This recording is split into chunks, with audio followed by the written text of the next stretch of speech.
ቅድስት ድንግል ማርያም ሁለተኛዋ ምድር ትባላለች ወይም አዲሲቱ ምድር በመንፈሳዊ በነገራ መለኩ ዳግሚት ምድር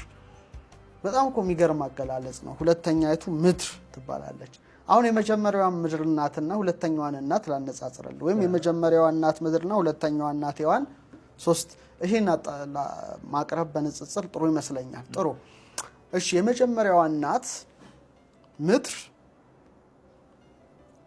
ገበሬ ዘር አልጣለባትም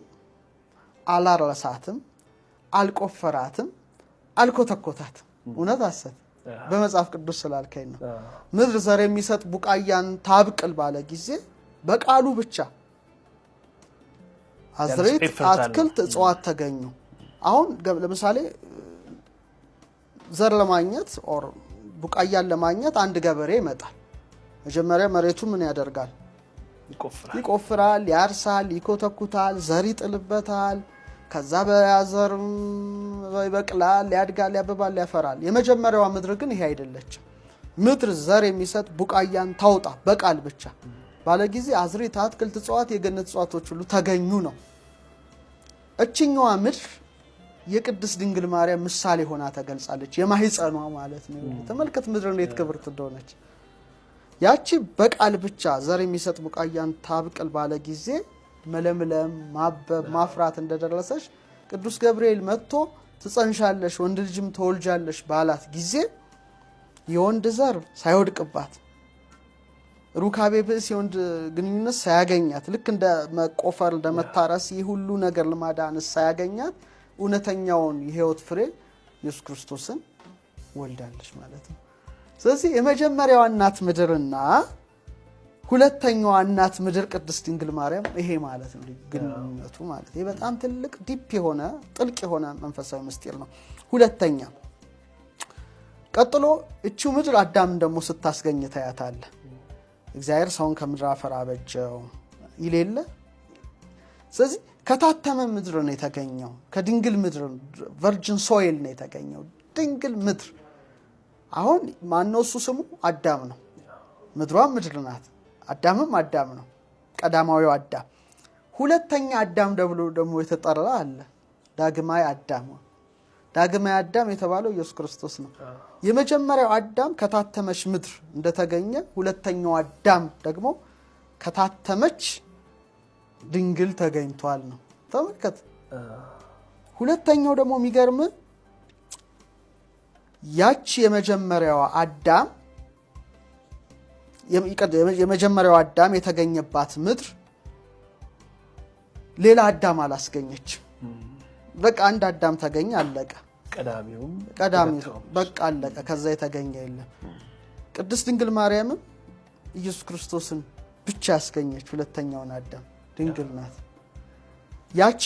የሁላችን አባት አዳምን አስገኘች የመጀመሪያው ምድር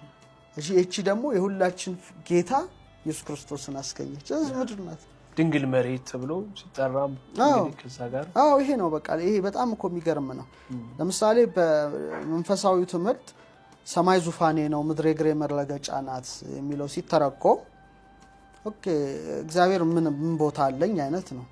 ሰማይ ዙፋኔ ነው ምድር እግሬ መረገጫ ለኔ ምን አይነት ቤት ተሰራላችሁ አለ ይላል ምክንያቱም ከጽራሃሪያን በላይ ርዝመቱ ከበርባሮስ በታች ጥልቀቱ ከአድማስ ከናጌብ ስፋቱ ከምስራቅ እስከ ምዕራብ ርዝመቱ አትለው ሁሉን ይወስናል እንጂ አይወስንም ግን ምንድነው ሲባል ሰማይ ዙፋኔ ነው እንዳለ ማህፀኗን እንደ ዙፋን አድርጎ 9 ወር ከ5 ቀን ተቀመጠ ነው ስለዚህ ዳግሚት ሰማይ ሁለተኛዋ ሰማይ ተባለች ነው ምድር የእግሬ መረገጫ ነው እንዳለ 9 ወር ከ5 ቀን እግሩ የረገጣት ብቸኛ እሷ ናት ሁለተኛዋ ምድር ሆና ተገለጸች ማለት ነው ስለዚህ ይሄ በጣም በጣም የሚያስገርም ነው ቀጥሎ ያለው ደግሞ ሁለተኛ እናት ሆና ምናያት ሔዋን ናት የሔዋን ሁሉ እናት ናትና ስሟን ሔዋን ብሎ አወጣ ይላል አዳም አይደለ እናት ናትና ሔዋን ሁሉ እናት ናትና ስሟን ሔዋን አላት ይላል ዘፍጥረት እንዴ ሔዋን እንዴት የሔዋን ሁሉ እናት ልትሆን ትችላለች ነው እዚህ ላይ ጥያቄው የሚፈጠረው ትልቁ ጥያቄ በቴዎሎጂ የሚጠየቀው ጥያቄ እንዴት ምክንያቱም አዳምን ተሳስቷል በሷ ምክንያት ወድቋል የወለደችው ማን ነው ቃየል ነው ወንድሙን ደማፍሳሹን ቃየል ነው የወለደችው እና ለምንድን ነው ያለው አዳም ነው ሕይወት ክርስቶስ የምትወልድ እናት አለሽ ነው በሔዋን አንፃር ሁለተኛዋ ሔዋን እሷ ናት ነው ለዚህ ነው በቲዮሎጂ ዘኒው ኢቭ አዲሲቱ ሔዋን ትባላለች ዳግሚት ሔዋን ትባላለች እና አሁን ለምሳሌ ላነጻጽር የመጀመሪያዋ እናትና ሁለተኛዋን እናት የመጀመሪያው አሁን ጌታ ሁለተኛው አዳም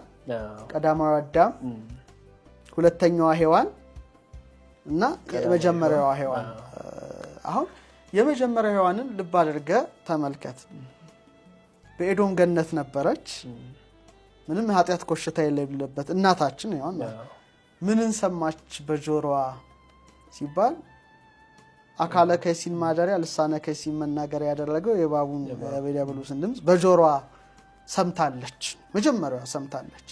ኦኬ ወደዚህኛው እናት ስትመጣ ደግሞ ከእግዚአብሔር የተላከው የቅዱስ ገብርኤልን ሰላምታ ነው የሰማችው ያቺ ከጨለማው የከብርሃኑ መልእክተኞች በጣም ይለያያል ከዛ ያቺ አምላክ መሆንን ተመኘች በጣም በቃ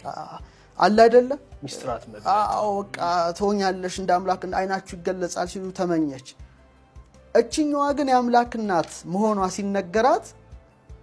ያቺ በትዕቢት ስትመኝ እቺ ደግሞ እኔ እግዚአብሔር አገልጋዩ ነኝ ማለት ጀመረች ኮምበሳለች በትህትና በጣም ይለያያል በዛች የመጀመሪያዋ እናት በሔዋን ጆሮ የገባው የሞት መልእክት ነው በሁለተኛው ሔዋን በቅድስት ድንግል ማርያም የገባው ደግሞ የብስራት የሰላም መልእክት ነው በዛች ጆሮ የገባው መልእክት ሞትና በሰው ልጆች ላይ ያመጣ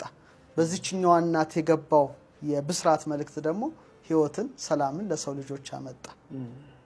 በዛችኛው ሔዋን ምክንያት ከገነት ተባረረ የሕይወት ዛፍን እንዳናገኝ ከኤዶም ገነት ተሰደደ እቺኛዋ ራሱ የሕይወት ዛፍን ወልዳ አሰጠች ሚደንቅ እናት ማለት ለዚህ ነው የሔዋን ሁሉ እናት እንደውም ሊቃውንቱ በጣም በዲፕ ነው ይሄ እንግዲህ ብዙ መጻሕፍት አሉኝ በዚህ ዙሪያ የጻፍኳቸው እንደውም ወደ 144 ምሳሌዎች ነው በ500 ገጽ የጻፍኩት ትልቅ መጽሐፍ ነው በጣም የሚገርመኝ እንደውም ምንድነው ለምሳሌ እግዚአብሔር የመጀመሪያዋ እናት ሔዋንን ለአዳም ሰጠው ሲሰጥ ምንድነው ያለው ሰው ብቻውን ይሆን ዘንድ መልካም አይደለም የምትመቸው ረዳት እንፍጠርለት ይላል ረዳት እንፍጠርለት አለ እግዚአብሔር ማንን ሔዋንን ነው አይደል የመጀመሪያዋ እናት ግን ሔዋን ረዳት ናት ወይ ነው ምን ረዳችሁ እስቲ እንደው በአዳም ሕይወት ውስጥ ሔዋን የረዳችው አንድ ነገር አምጣልኝ ምናልባት ብቸኝነቱን እንዲረሳ አድርጋው ከሆነ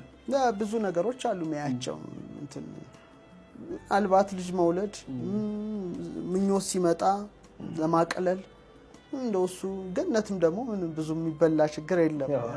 የለም እና ምን ረዳችሁ ነው እርዳታ እኮ ካልክ እኮ ስጋዊና መንፈሳዊ እርዳታ ነው አይደል እንዴ ባልና ሚስት ሲጋቡ ምን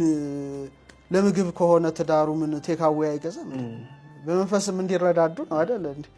ግን የመንፈስ እርዳታውን ተው የስጋው ሙድቀት ምክንያት ሆናለች የመጀመሪያዋ ሴት ሳትሆን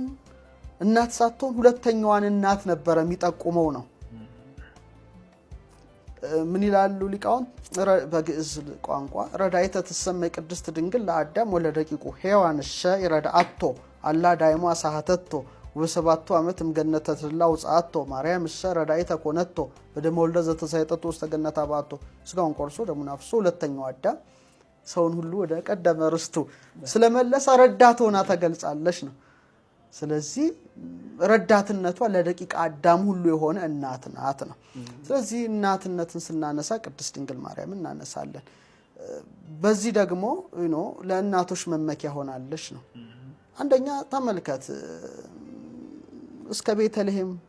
የእንግዶች ማደሪያ ስፍራ ማጣት የእናትነትን መንከራተት እኮ በሷ ነው የምታየው ቤተልሔም ንጉሠ ነገስቱን በተናቀ